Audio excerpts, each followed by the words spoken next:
Asuransi. Mungkin kebanyakan orang sudah tidak asing lagi dengan kata asuransi. Hampir di setiap lini pekerjaan pasti memiliki asuransi. Mulai dari pekerja PNS, perbankan, swasta, bahkan naik Gojek pun ada asuransi keselamatannya. Lantas, apa dan bagaimana awalnya bisa muncul asuransi ini? Asuransi yang saat ini dijadikan metode untuk mengalihkan resiko, ternyata sudah dipakai oleh para saudagar dan pedagang Cina maupun Babilonia sejak zaman sebelum Masehi. Dahulu, para pedagang yang menghuni di sekitaran lembah sungai Efrat dan Tigris memanfaatkan kapal sebagai metode pengiriman barang. Sejak saat itu, para masyarakat Babilonia sudah canggih dalam menerapkan jaminan dalam berdagang atau usaha. Sehingga pada saat itu sudah menjadi hal umum untuk para saudagar atau kreditur memberikan pinjaman sejumlah uang dengan jaminan kapal dan sejumlah uang. Kalau kita bandingkan dengan sistem asuransi di zaman sekarang, bisa kita anggap sebagai polis asuransi, di mana ada perjanjian kedua belah pihak yang saling mengikat untuk memenuhi hak dan kewajibannya. Lalu bagaimana mekanisme kerjanya? Secara sederhana, perusahaan asuransi ini menyatukan orang-orang dengan kepentingan asuransi yang sama, dengan tujuan untuk membagi resiko yang sama, lalu mengumpulkan dana premi dari kelompok orang yang memiliki kepentingan yang sama tersebut. Dan jika terjadi hal yang tidak diinginkan seperti kebakaran misalnya, perusahaan asuransi akan membayar kompensasi kepada mereka yang menderita kerugian. Jadi, secara garis besar, mekanisme pertanggungan yang dijalankan perusahaan asuransi adalah memindahkan dampak kerugian dari seseorang yang merupakan anggota kelompok ke seluruh orang di kelompok tersebut.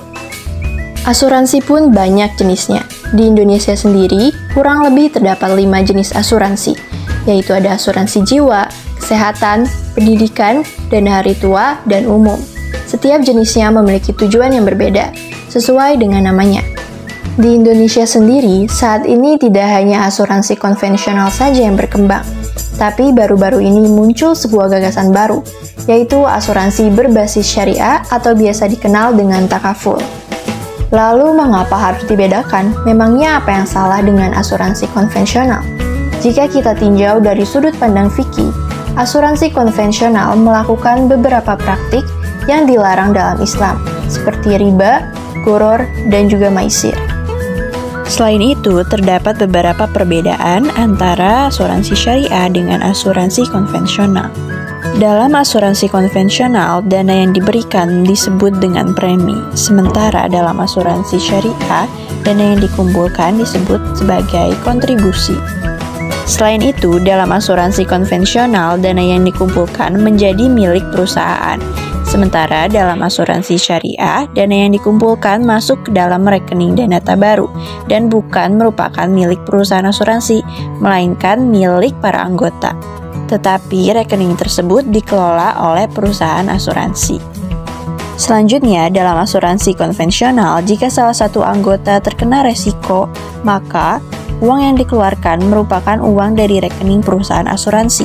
Sementara dalam asuransi syariah, jika ada anggota yang terkena resiko, maka diambil dari rekening dana tabaru milik anggota. Dengan konsep asuransi yang saling tolong-menolong, transparan, adil, dan juga terbebas dari maisir, gharar, dan juga riba, asuransi syariah merupakan pilihan yang terbaik. Selain aman dan juga terjamin, asuransi syariah beroperasi sesuai dengan aturan Islam. Jadi tunggu apa lagi? Mari kita berasuransi dengan penuh berkah.